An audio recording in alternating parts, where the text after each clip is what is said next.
another edition of Target Score Winnipeg. I am Joey Slattery, another stacked show for you today. Good to see you if you're watching on YouTube. Love to have you aboard if you're on the podcast version as well. Available wherever you get your podcasts.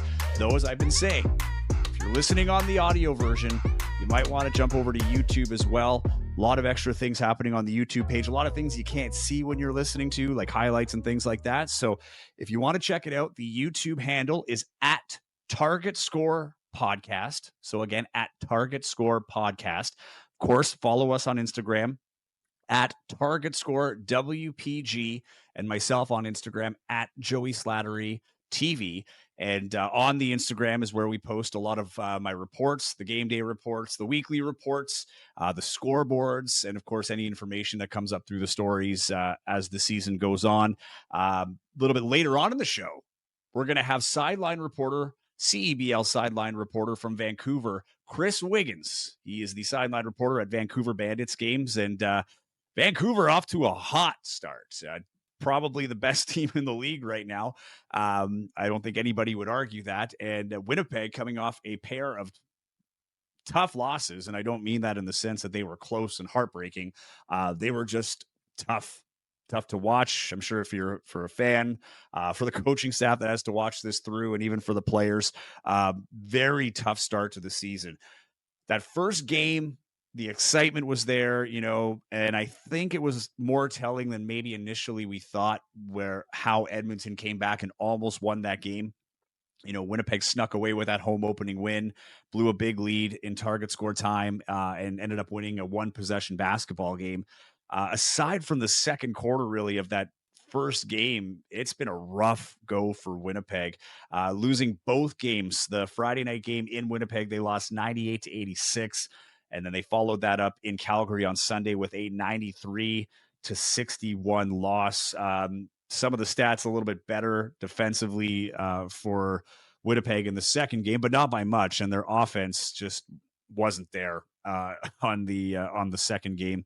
That's for sure. And when you look at from a league perspective, Winnipeg has some work to do. But before we get to that, capping off the games that were, that first game against Calgary, we talked a lot about the size difference. Calgary a little bit smaller than they might have been in the past, but still have some big players, man. Like Greg Brown III was having a dunk contest these last two games on his own.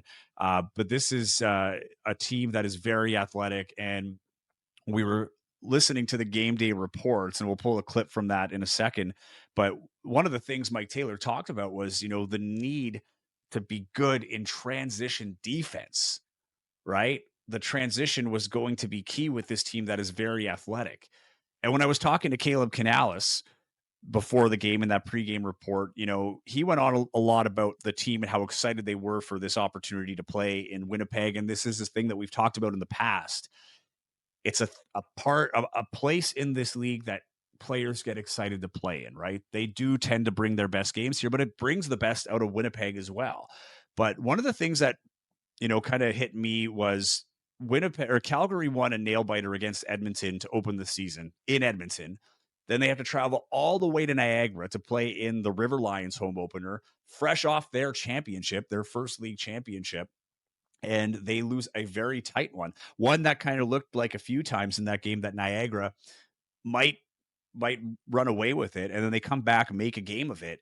And they end up, losing by, I think it was 4 points in that game. But here's what Coach Caleb Canales had to say about that game before they played Winnipeg on Friday night. Take a listen. I feel we're good where we're at. Felt we gave a game away on the road last game at Niagara. I loved our composure. I loved our poise. It was a great opportunity. We talked about it all week. We were looking forward to the challenge, but we know we're going to see them down the road. So, they made plays when they had to, and, tip the hat to them.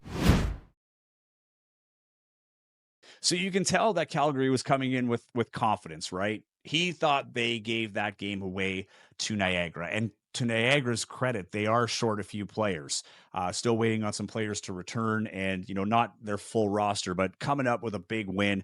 And I think we're starting to learn how big that win was after we saw the next two games Calgary played. Not easy to start the season on the road for 3 straight games.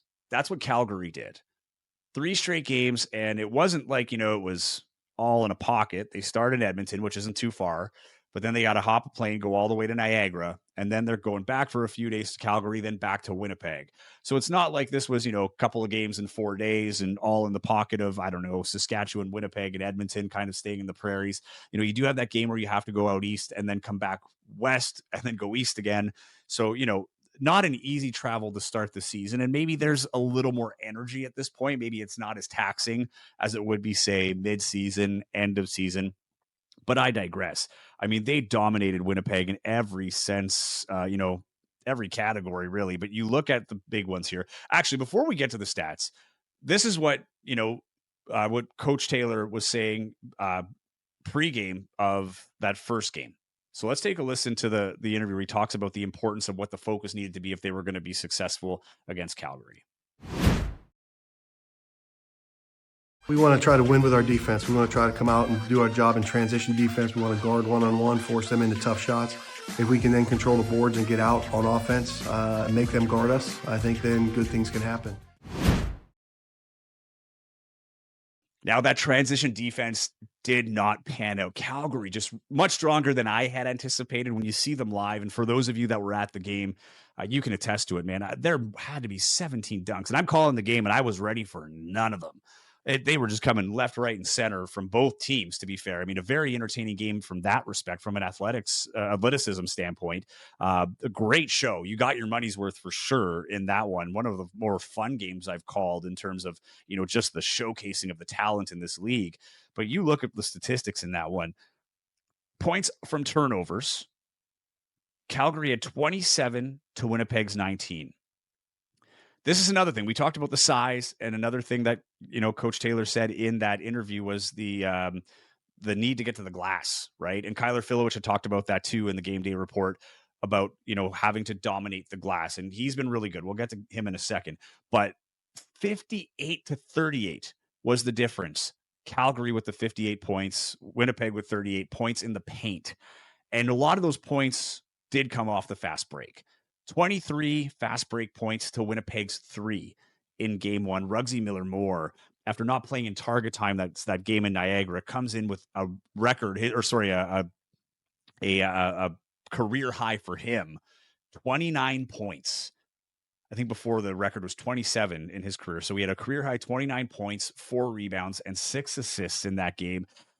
And he wasn't the only difference maker. He led the scoring, but we talked about how that team can spread the ball, and they very much did. Jameer Nelson Jr. was very impressive. He played great. Greg Brown III, again, can jump out of the gym defensively, offensively, just a treat to watch. And they were having fun. I mean, there was a moment where he threw up an alley-oop to Greg Brown, and they just kind of stop and look each other in the face, and they're yelling, laughing with each other, look like playground having fun. I don't think it was in any way, to try. It wasn't a trash talky kind of, it legit looked like it wasn't them pounding their chest. It was just like, whoa, this is what basketball is. This is fun basketball. And it was not fun for Winnipeg. And then they have the tough assignment of having to go to Calgary without any practice. Quick turnaround. It was a Sunday afternoon game at 3 p.m. So here's some of the things that, Mike Taylor had to say that they had to address from, the scout being the same and going from Winnipeg to play Calgary again, this time in Calgary. Let's take a listen to the post-game conference. We tried a bunch of different actions and a bunch of different looks at them. But in general, I think, our team has to look at the video and work on our shot selection. I think that's the point that, if you're not getting calls, or if the pressure defense and the physical defense is there impacting you, you've got to do a better job together to create better looks for yourself. And to their credit, they played very, very good physical defense. And, we got to, let's say, improve in that area for ourselves, the type of shots that we're getting against that type of D. Scouting report's the same. We'll talk about the things that they did offensively, the things that they did defensively, and hopefully we can respond to that pressure defense and physicality in a much better team system and team structure Sunday in that rematch. So yeah, the scout doesn't change. The keys to the game are still the same, but not having that practice to adjust to it had to have played a bit of a factor because they weren't able to make those adjustments in game 2. You look at the second game, they score less points. So 15 less points they scored in Calgary, Winnipeg. But, a little bit more even in some regards, like the points from turnovers, 17 points for Calgary. So 10 points less than the first game, 15 for Winnipeg. But again, the points in the paint, 46 for Calgary, 28 for Winnipeg. And then you look at the fast break points, 15-5. Again, a few less for Calgary, but a 10-point differential in fast break points. They knew it was coming. It just seemed to be too much. There just wasn't an option. Further to that, in both games, you started looking at the shot selection. So here in the first game, Winnipeg, they were 6 for 35 from beyond the arc, 17%. 6 3-pointers out of 35 attempts. Then you look at the first game where it was a little bit tighter, slightly better, 11 for 40, 27%, but not what you want to see. I mean, clearly once this team was going cold, they just, kept trying to get the lid off from 3-point land and kind of got away from, what we expected to see. This is a team that's supposed to be, remember Alex Campbell talking about in training camp, whipping the ball around, seeing that fast movement, finding the right shot. But there wasn't a lot of that going on. I mean, in that first game, though, or in the second game, rather, the one guy that really stuck out to me, and he's impressed me flat out this season so far, Terry Roberts, 21 points, 9 rebounds. Again, the point guard, 9 rebounds, 7 assists. He led all rebounders. Yeah, he led all rebounders in that game for Winnipeg, that is, with 9 rebounds. Still had the 7 assists. 5 steals in the game. I mean, just played phenomenal. And in that first game, again, 15 points, 5 boards, 10 assists. So he gets the double-double. Another 3 steals in that one. He was a bright spot. Another person who's been a bright spot too for me, Kyler Filowich, 30 total rebounds so far this year. That's the best on the team for a rookie through 3 games. So he's averaging 10 rebounds a game. And then Winnipeg as a whole, though, 184. The rebounding hasn't been awful. 184 total. 41 of those have been offensive rebounds. So they're 4th in rebounding in the league right now, 3rd in offensive rebounds.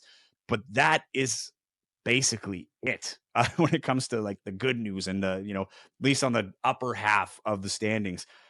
Field goal percentage as of the recording of this episode, which is May 26th. Field goal percentage is at 36.3. So they're 87 for 240 from the field. That is last in the league. 3-point field goal percentage, 24.8. They've hit 27 of their 109 attempts, last again in the CEBL. And then further to that, free throws. From the free throw line, 59.4%. That's 38 for 64. They are last in that as well. So this is a team that certainly has not found its chemistry yet, has not found its identity. And, again, Simi Shitu's still not here. But even then, I look at Simi Shitu not being here, and Kyler Filowich has been filling that void phenomenally for a rookie. So it doesn't really seem like that's where the problems lie, although you will have a dependable scorer inside as well, another one who is also big and strong and is going to clear space in the key. But, it's a tough 2 games. Calgary clearly much better than I think a lot of people would have thought. There's a lot of new faces to that team. Coach Caleb Canales, as we mentioned before, NBA experience, seems to have these guys dialed in. Seems to be a player's coach, looking at the shoot around, guys seem to like him. A little more regimented than some other teams. They were doing a lot of things in unison and things like that. But they've been, I remember Ruggsy Miller-Moore in that first game day report saying, this team's still learning each other is how he put it, right? Trying to learn the strengths, how they can work together, giving up a shot for a better shot. And there was no issues with that. It either just clicked on game 3 and carried into game 4, or it just wasn't Winnipeg's night for 2 nights in a row. But they've already lost the season series. I think they only play Calgary one more time. So, these are important games. Calgary now shifts up to second place, now 2-1 on the season. Winnipeg now 1-2 on the season. So, it's again, there's no panic button to be pushed. First off, it's too early in the season. I do believe things are going to get better. So this isn't the sky is falling by any stretch. But the one thing they wanted to be sure of is not getting complacent, knowing that they are in the Final Four in the West Final because Winnipeg is hosting championship weekend. So right now, this is those opportunities where I see it where you can make that turn and prove that point now, right? Because this is the time where you can kind of take your foot off the gas a little bit, not worry about these losses so much, knowing that regardless of how the season pans out, you're going to be in the West Final. But this is something that they've all said they don't want to fall into that trap. So there's definitely be work to do. But yeah, sorry, Calgary, I think I said was 2-1. They're 3-1. Winnipeg 1-2, ahead of the Stingers. Stingers have played one more game. They're 1-3, and Saskatchewan still winless, 0-3 in the West.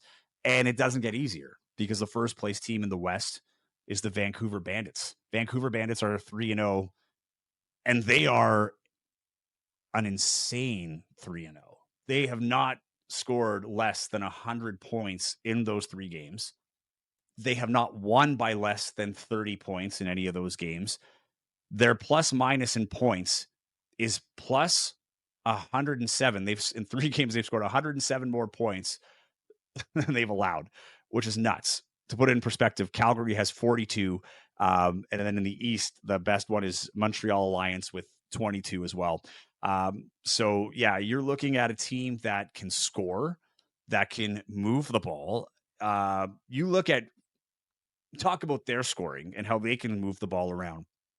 They've got 3 players in the top 10 so far in scoring through 3 games. When we look at totals, Tyree Samuel has 73 points throughout the year. Kyle Mangus has 63 points. And then there's Mitch Creek, who's got 71 points, who's just, comes as advertised. We've talked a lot about Mitch Creek, and we will continue to talk more about Mitch Creek. If you put it into averages per game, all of those guys are in the top 5. Tyree Samuel averaging 24.3 points a game. Mitch Creek averaging 23.7 points a game. And Kyle Mangus averaging 21 points a game. This is a team that big, strong, Mitch Creek was a problem last year when they came into Winnipeg and won that game. This road doesn't get easier. Calgary's a really good team, but I still think Vancouver is the best team right now in the West. But it gives you an opportunity if you're Winnipeg. If you win that game and you beat Vancouver and you overcome those odds, you now pull yourself to 2-2, right? So suddenly you go from a little bit of, maybe sweating a little bit to now you're 500. Gives the Bandits their first loss of the season. And the other thing with the Bandits too is you wonder, these are pros. They're fully aware. And this is a team that is very much about mindfulness. So I do feel like they're going to be paying attention to this. And what I mean is they've won 3 straight games at 30 plus points, and they're yet to miss the century mark. Can get complacent, right? Especially when you're going to a team that just got blown out of 2 games by another division rival. So there's always that. And of course, if you're Winnipeg, you're hoping for that, but you're not depending on that. Winnipeg has to go in and make a huge statement. Now they've got a few days to practice. Again, not a ton of time because, they travel after the game, get back Monday, practice Tuesday. You're back on the floor Wednesday for a game against a team where I guess we know what to expect, maybe a little bit more than what we did with Calgary. A team that has been hot off the start. This isn't a team that had a couple of close games and then, before coming to Winnipeg. This is a team that's blown 3 teams out.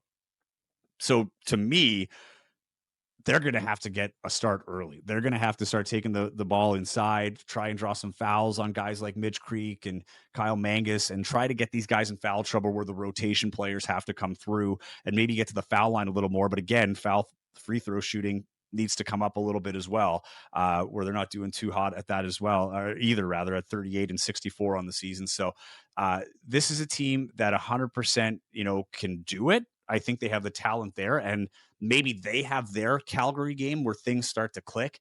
But right now there's been glimpses for sure. That second quarter in that first game, They came back, made it a 1-point game at half, and it looked like they had all the momentum, but it's the starts. You come out of that set or that halftime in that second half, then Calgary had 5 points in the first few seconds, and it just felt in that moment that, ooh, like this might be one of those games, and that magic just wasn't there as we'd seen it last year, right? I think a lot of people almost expecting the comeback, right? We've seen Winnipeg go down, claw their way back in the second half when we're looking at home games, particularly last season, and going through target time and coming up with that you know, amazing win, the wins that, we become accustomed to, almost spoiled with last year, right? Like those exciting comebacks and exciting finishes. And it just wasn't in the cards on Friday night, nor was it in the cards on Sunday night or Sunday afternoon, rather. So you got to put it behind you. I mean, this is a team that's, talked about that. Past is the past. Got to stay in the present and deal with the task at hand. But Vancouver is going to be a heavy, heavy task for Winnipeg. And, for me, the key player going to be Mitch Creek. Of course, Tyrese Samuel as well, who's the leading scorer on Vancouver as of right now. But it's another team where you can't really peg one guy. You definitely have to put, a lot of pressure on Mitch Creek in a number of facets, from not just the scoring, but I mean, he's a good rebounder. He's averaging 5 rebounds a game, nearly 3 assists a game, a couple of steals, block. I mean, he could do a little bit of everything, but he's a guy that really seems to bring the most out of his team. We saw it last year, right? Mitch Creek gets to Vancouver. Vancouver gets stronger through that second half of the season, get all the way to the final and lose by a hair to Niagara. So now you look at it, all right, they went to Niagara in that rematch, blew them out of the water, right? So you see that there's probably that anger of last year and that wanting of redemption and not wasting this chance. So it does seem like Vancouver's on a mission this year, and now they've got Mitch Creek for a full season, and really seems that the team's culture is built around him and what he's been able to contribute in a short time with that franchise. And of course, Kyle Julia's teams are good. They're strong. They're gritty. And we're going to get that with Vancouver. At this point, we'll bring in the Vancouver Bandits sideline reporter for the CEBL, Chris Wiggins. He's been there for a couple of years now. He knows these guys quite well. We talk a little bit about that culture, some of the differences that, we see with the Vancouver Bandits in terms of their basketball operations and the different things that they focus on, and how it's affected the team and how some of these players affected the team. So without further ado, here's our guest this week from Vancouver, the Bandits sideline reporter, Chris Wiggins. I'm now joined by Bandit sideline reporter Chris Wiggins, who is having a heck of a time, I'm sure, covering this team right now because Vancouver has been absolutely on fire. But first off, Chris, I just want to say thank you for coming on the show.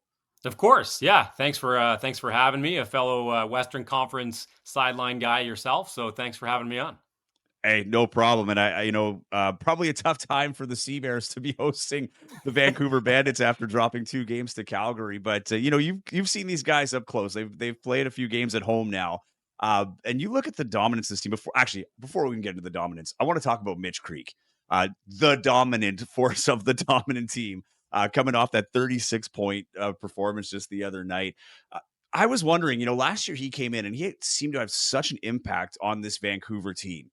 Right. It just seemed like as soon as he came in last year, there was this culture shift where these guys almost seemed a little bit more mature, a little bit more even keeled. Yes. And yeah, maybe I'm the guy on the outside giving him too much credit, but you see this guy all the time. What has this guy meant to this team and what has been the key to his success? He's so level-headed. He's such a great, chat, halftime chat, post-game chat, whatever. He's so colorful. He's, mature for his age. Like I often go, wow, you're that young. Like, so he's such a great leader. I mean, obviously he's got the most experience on the team in terms of a pro perspective, right? Like, a stint with the Brooklyn Nets, also the Minnesota Timberwolves. So he knows how to be a pro. There were a lot of personalities on our squad last year. Tajay's a colorful guy, Nick Ward, but Mitch was the one that, made everybody gel really, really nicely. He's level-headed, and you know what? I think he has a lot in common with Kyle Julius, and that has really helped as well. The question for me is, what would have happened if Mitch came in earlier last season? Like, how Right. would that season, how would the Bandit season, how would it have been different if Mitch came in earlier? Well, and that's the thing too. You look at it with him there, they go to the finals and, kind of a coin toss. They end up losing to Niagara, but it could have went either way. Yeah. But you're right. And this guy came in, had such an immediate impact. And now you're looking at it, he's having a really strong start to the year. And I don't think it's anybody's surprise, at least especially in the Western Division where we see him a lot more. But you look at how that being a training camp has affected his ability to, get off to a hot start. Have you talked to him at all in terms of what that training camp meant and how he feels it might have better prepared him? Well, I mean, he said it to me after one of the preseason games. Like, Vancouver was my only choice. I wanted to be here, and that makes a huge difference. When you want to be here, you want to come early. You do everything you can to be here. I know his partner's here, so that makes a difference. But he wants to be here, and that makes a difference. And yeah, again, the leadership in the room. I have a feeling he may have had his hands on some of this like roster construction from overseas with Kyle. I wouldn't be surprised if there were some phone calls back and forth about some of the guys that Kyle was interested in bringing in. But yeah, I mean, I'm just looking at his stats here, 23 points, 24 a game so far. The sad thing about the other night with the 36 points is he missed a free throw to make it 37 to break the franchise record. So it was one free throw. But yeah, I mean, in terms of his leadership and, the stats speak for themselves. I'm not sure if he's like a household name yet for some of the Eastern Conference teams. What do you think? You know what? I'll say, I'm a big fan of the CEBL Weekly Show, and they put out their front runners, and they talked about Kobe McEwen, and that's no respect to Kobe McEwen, but I remember thinking the first thing that came to my head, Chris, was Mitch Creek.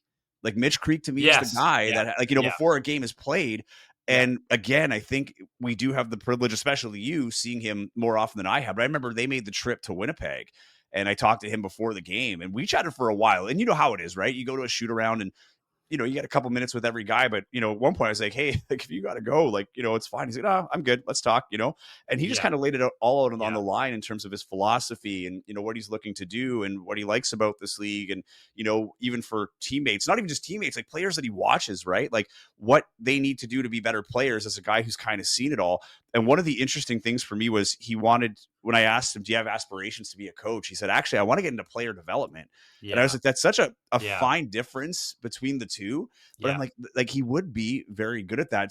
Just, I would imagine, just based on the insight that I gathered in a short meeting with him and then, seeing what he's able to do on the court. But I think there's a little bit of overlookedness only because, again, he didn't play that full year last year. That could be part of it.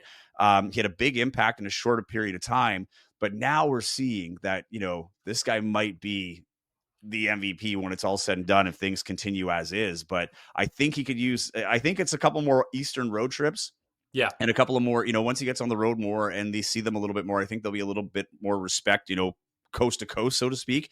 But out West, I think, even here in Winnipeg, like people were kind of wondering like, hey, well, is there any chance Mitch Creek comes to Winnipeg, right? Winnipeg's a good draw for a lot of star players. So, that didn't come to fruition. But you said something, Chris, that kind of caught my ear, and I'm curious about it because, hey, Vancouver is one of my favorite cities. I love going to Vancouver. I understand the allure to go there, but it doesn't seem like he's going there particularly because it's just a nice city. There seems to be something about the culture with the Bandits that he's really enjoying.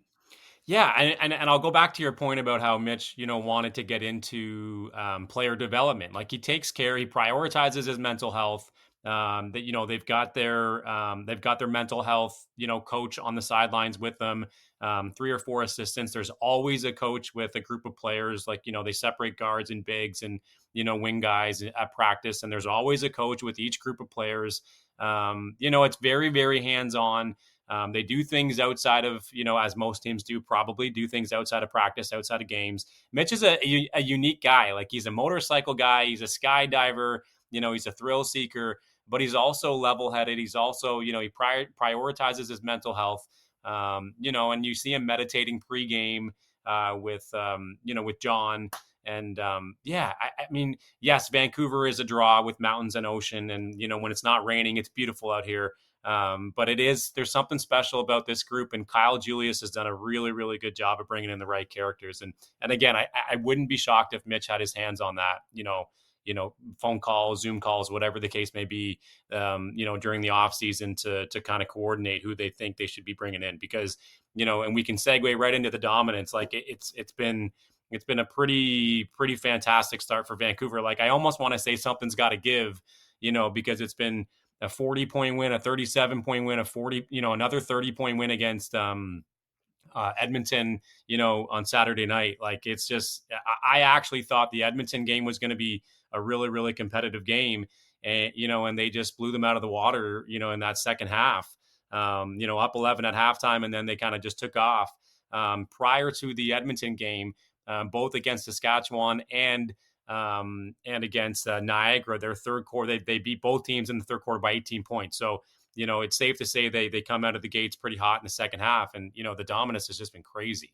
Yeah, and shout out to John Giesbrecht because he's a Winnipegger. Yes. Yeah. Oh, is he really? I didn't know that. Yeah. So I ran into him at a UW game in the offseason. Okay. Like, and then I caught up with him a little bit. Seems like a really good guy. And like, it's really cool because he's kind of innovated, at least in this part of the country with basketball, the importance of the mental health and stuff. So I love what he's doing. I follow him on Instagram, and he's got some great content. Even, and for those that are listening, I think it's Play Free Ball. Let's see if I can pull it up real quick. Yeah, Play Free Ball or Play Free B-Ball is his Instagram handle. And there's a lot of stuff that he throws out there that's just applicable to all of life. So, if you're looking for mental performance, give him a follow. He's awesome. Sorry, just to cut you off there with John, like he's got these guys like with headsets on, and like, they're monitoring their calmness, and John's got all this, data, like wavelength and all this stuff on his phone. And I said, next time we're at practice, like, can you wire me up and see what, where my calmness level is at? Because I'm a type A personality. I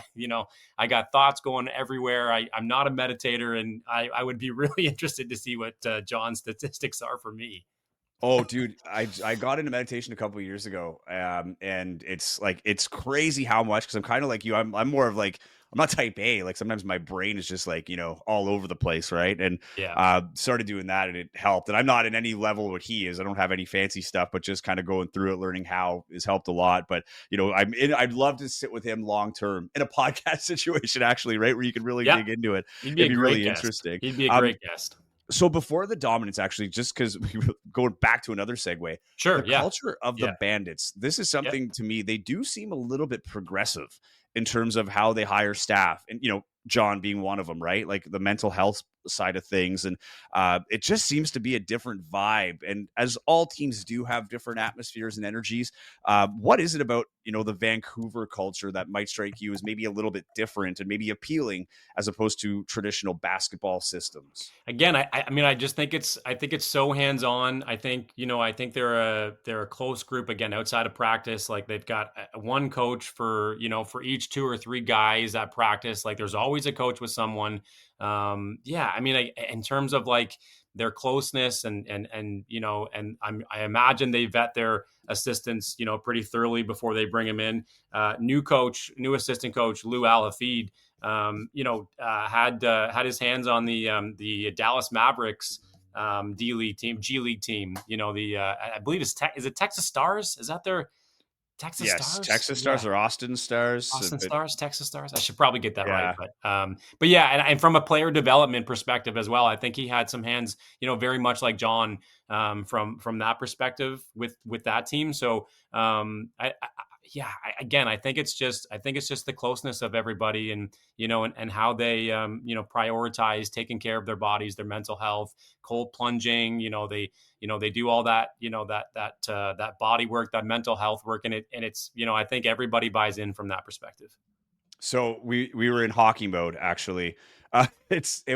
It's the Texas Legends. Texas Legends. Yeah, Texas Legends is the name. Texas Stars is the Dallas Stars affiliate in the AHL. Yeah, but we were close. 50-50 chance. Yeah, the actually with assistant coach last year with the Sea Bears was with part of that organization as well. But now we can go to the dominance. The dominance part of this whole thing. Like they have 3 games where they've not scored less than 100 points. So offensively, I look at that and say, you can make the argument, sure, early in the season, they might just but be ahead of other teams, or other teams might be a little rusty. But at the end of the day, it doesn't matter because everybody has the same training camp time and everything else. But more than 100 points in every game, and all of them have been 30-point victories. We don't see that much of, we were talking about parity in another episode of this show of, we were trying to make our predictions in the first show of the season.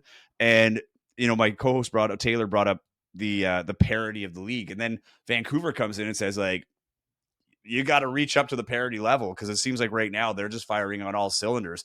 But when you look at what the difference is, when you look at them go up against teams, where is that dominance taking place? Where are other teams lacking, or that they might need to kind of look at when they're going up against, or at least scouting out the Vancouver Bandits, as to why they're so dominant and why they're getting so many looks? Well, I mean, I think they have so many weapons. Like, they're scoring by committee this year. I was just looking at of course, now I lost my tab. I was just looking at their player stats. I'm pretty sure it's like 4 or 5 guys are averaging double digits. 3 of which are in the 20s. Their assists are through the roof. They lead the league in assists. They've got 79 assists. They dominate the league in the plus minus category. So they're doing it by committee, and it could be anyone's night, right? It was Tyrese's night the first night, where he broke the single season record for points in a game, 36. And then the next night it was Kyle Mangus, who just, once he sees 2 or 3 go in, at the floodgates open, and it's just like he's got, as soon as he crosses half court, you got to guard him.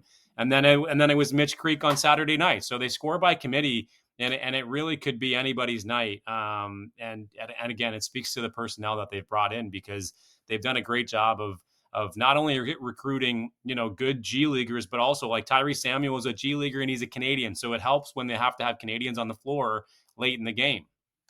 I also think we're starting to realize now, and I'm sure, teams have been around for a while, have kind of figured this out, but how important those Canadian spots are, yes. Right? And in terms of, even they talk about the payroll, salary cap, and putting more towards Canadians to ensure you're getting the best ones, because they are so crucial.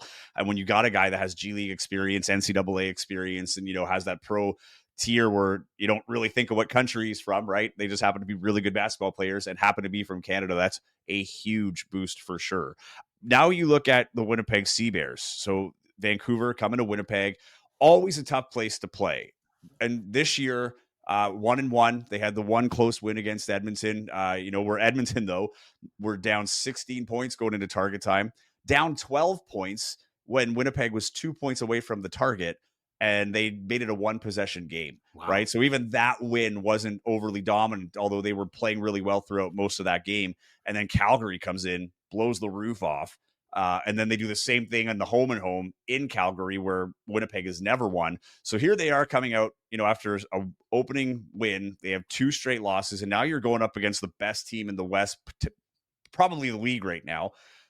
When you look at the opportunity for Vancouver, what is most important for them to keep focused on? Because there is part of it that makes me think, the atmosphere is going to be there, and teams tend to bring their best, but you're riding pretty high at this point, a bunch of 30-point victories, and you're probably looking at the Winnipeg Sea Bears right now thinking, well, this should be another 30-point victory. Is there anything that you look at that, this team might have to be mindful of moving into that game against Winnipeg?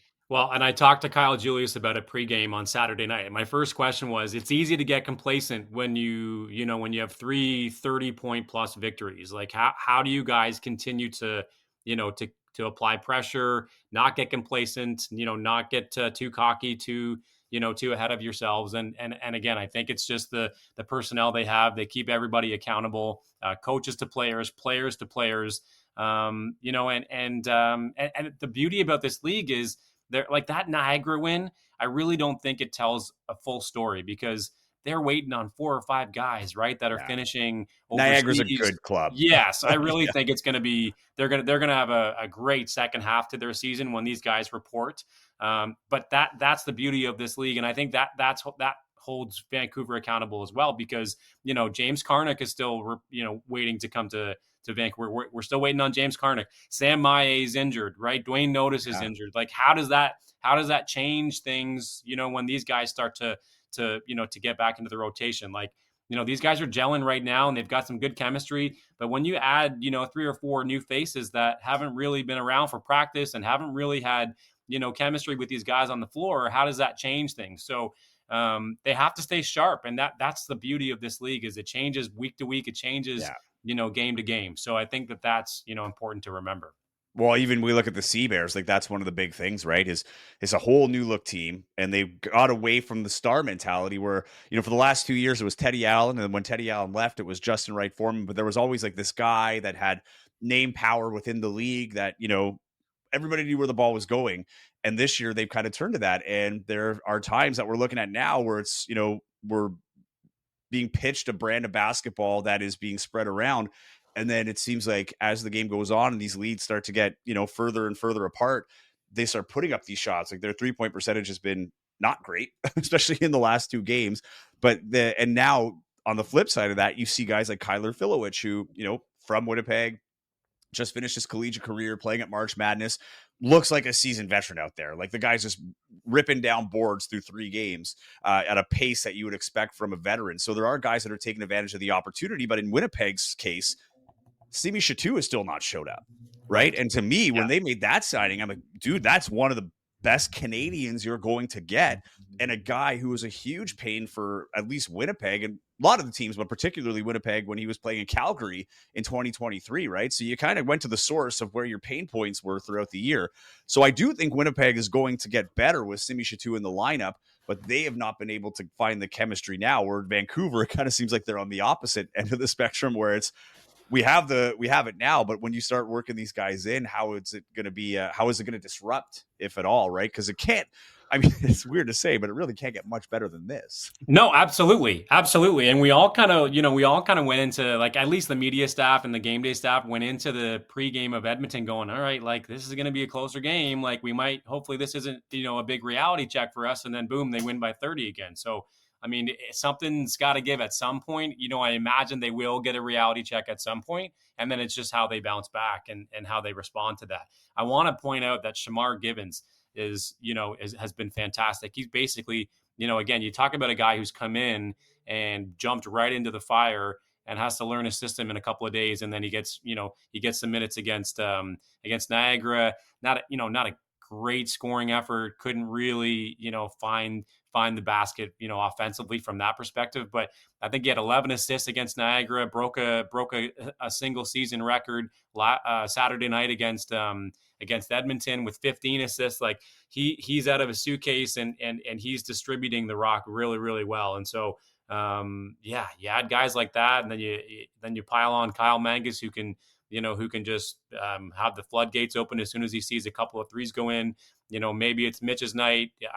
I don't know if people have figured out that Mitch is left-handed yet. He's got this like left-handed floater. He starts his back down, from quite far out of the paint, to be honest. And he's deceivingly strong. I think he's in way better shape than he was last year, this year. And I would say that to Mitch's face. That's no shot at Mitch.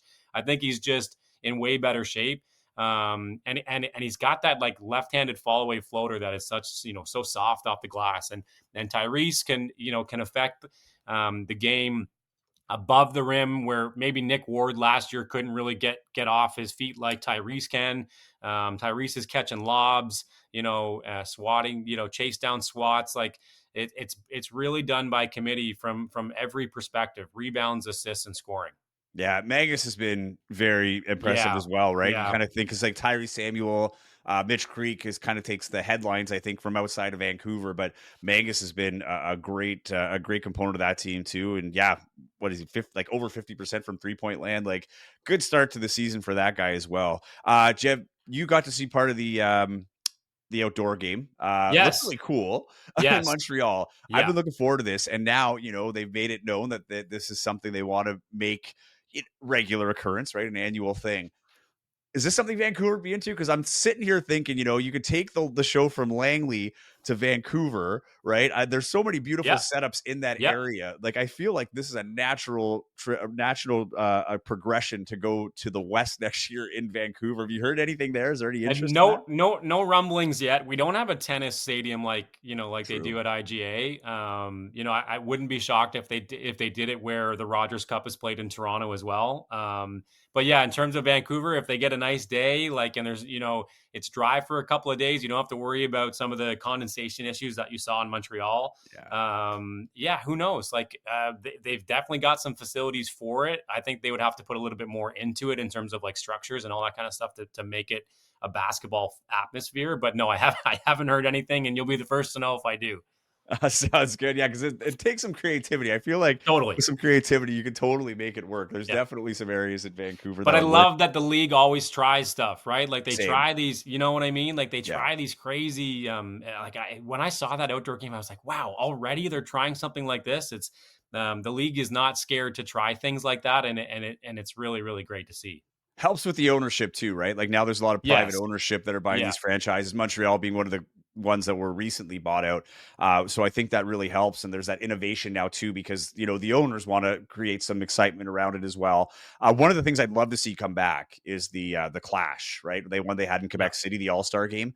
And I heard, I don't know if it was one of the game interviews or a podcast or what, or an article, but Mike Morielli was talking about bringing that back. I would love to see some form of all-star weekend. It doesn't have to be crazy long, but something where you have a little festival, it kind of gives you, like, you could have the championship weekend and another team can get the all-star weekend. I think it could definitely fly, but it's just, it's crazy the stuff that they've been trying, and it's been successful. I mean, even that game in Quebec where they don't have a team, wouldn't know any of the players really, and they showed out in Quebec City, and I cannot wait until the league expands there, and then you get the Montreal Quebec City expansion. I'm interested to see where they would go in the West. Like, would it be a Kelowna or a Victoria? Like, because you could see a battle of BC happening as well. I've said this too. Halifax, Atlantic Canada, Halifax would be a great city for basketball as well. So it'd be, I'm anxious to see, where the next city is going to be. And I would love to see a more like traditional playoff format too,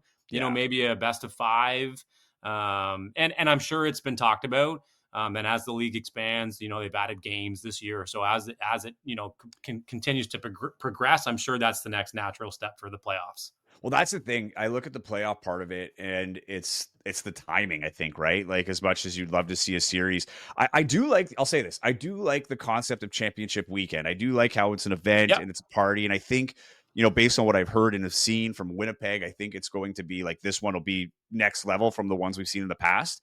And I think that's kind of like that'll be the echelon. If they stay with that, that'll be the one that kind of feels more like a Grey Cup, let's say, right? Like the Grey Cup festival. But I think what you would do, and the way I kind of look at it, is instead of having, because I know owners want to have that game at home, obviously, and you'd like to have your team win on home court or have a series. But I think you have the conference finals as its own thing. So, kind of like the CFL, where if you can win up all the way to host to the conference final, and then you go to the neutral territory, like whoever won the bid for championship weekend, and just focus it around the one game. I think the league is getting to a point where it doesn't need to be a Final Four format. You just get to the final and then really pump up the owners can pump up the conference final and have their own little celebration, maybe some trophies there. Especially as the league gets older and there's different things that you can honor, different people you can honor with different types of awards. I think it'd be really cool to have like an Eastern Conference final, a Western Conference final, or whatever division final, and have a bit of a ceremony, right? Like, it's hard to get through that, and you get through your conference. And I think there should be something said for that. I think that would be awesome. Or you go to a best of 3 even, right? You just go, the lower seed team gets the first game and the next 2 games are the other place. I wouldn't mind seeing that either. But I do think there's something with championship week. And I think, like, you've gone this far with it. And I know there's been rumblings of how can they change it or adjust it. But I think if you hit it right, there's a way that it all works out and everybody kind of gets a piece of the pie. Despite we having championship weekend in Vancouver already, I think this is going to be the championship weekend to remember, just because of the venue and how crazy Winnipeg CBear fans, are for this team. Like, it's the venue for it. It's the, it's the fan base for it. It's going to be a great championship weekend, it sounds like, in Winnipeg. Oh, I'd be shocked if they don't sell out the entire stadium. Yeah. Like, it's 15, like 15.5, somewhere around there. I mean, they've already gotten close. Like, they've already pushed it up, to 11,000. So I would, and especially if Winnipeg makes it to the final, like that first game for sure, the conference final. But, if Winnipeg turns things around, which there's plenty of season left, and I do think they're going to get better. But if they can avoid the pitfalls from last year and get better this year and peak at the right time, that final game, that would be probably the toughest atmosphere to play in for a road team for sure. I could only see it, but looks like Vancouver though might be the team they have to get through. Calgary as well. Clearly have the number. We'll see. Well, we'll see this Wednesday, right? Looking forward to having that call. That'll be on CEBL Plus, TSN Plus. and I'll be on the call for that one. But you guys do a great job out there in Vancouver too. You guys have a lot of fun out there. It seems like you guys have a great chemistry, and it's kind of cool. Like, I don't know if you're probably around my age where, James Cebulski's on there. I was like, man, I remember James Cebulski from The Score, like, let alone TSN. Like, I'm like, The Score is where I remember that guy from. So when it's they been cool to announced see him it there. to start the season last year, I'm like, this is awesome. Like he was the guy on Sportsnet with Carolyn Cameron, and I woke up, watching highlights with, right. And Yeah, so because he was a big name and is a big name. So he's been really, really great to work with. He makes it easy for Cheryl, for Andrew, for myself. So, and he's funny. You can throw anything at him and he's got a response for it. So thank you. It's been really fun. He's been great to work with. And before we wrap up here, I just want to send our condolences to Chad's family and the Winnipeg organization. What you guys did was fantastic. The ceremony and all that stuff. So we were watching and thinking about you guys. Actually, great you brought that up, because what we've been doing is just asking people, if they have any stories or something that stands out about Chad, whether it's an interaction or just, what you noticed when he rolled through town, things like that. But is there anything that sticks out to you, whether it's a memory or a meeting you had with him or just something that stuck out when you saw him on the floor? I didn't really get a chance to talk to him a lot. It was my first season on the sidelines last season, so I haven't really had many conversations with him. But I will say this: his smile was always there. He was always having a good time. He was always the big teddy bear in the room. He always had a big smile on his face, and he was always enjoying himself. So that's really all you can ask for. I mean, this is just a game. It's just basketball. It's just sports. And when you're just, we all want to enjoy ourselves. Yes, it's competitive. Yes, we want to win. But Chad was always enjoying himself, no matter what the situation was, no matter what the scenario was. So again, I wish I had more for you, but in terms of yeah, I mean that he was just a happy-go-lucky guy and a big teddy bear. You hit the nail on the head. That's exactly it. And I'll never forget the last interview he did was the exit interviews. He was one of the players that was there for it. And he still had that little smile on his face, right? Like the compartmentalization of it, of when he was on the court, he was a fierce competitor. Like, I would never want to go up one-on-one with that guy, because he was big, he was strong. Like, even you see him, like, when they would do their workouts in the gym, right? Like, he would just be pumping so much weight. Like, he was a giant, and he was as strong as he was big, right? But when the game was over, like, he understood the difference. Like, there's like, basketball's part of life is the way I kind of perceived it. It's not life, but it's a big part of life. And he understood that it was an avenue for him to do bigger and better things. And the impact he had in 33 years is, I think most of us would wish to have in a lifetime, in terms of how he'll be remembered. And I think the city, the team have done a great job at honoring him. And it's continued on. The other teams too. I saw Montreal did a moment of silence. Yes.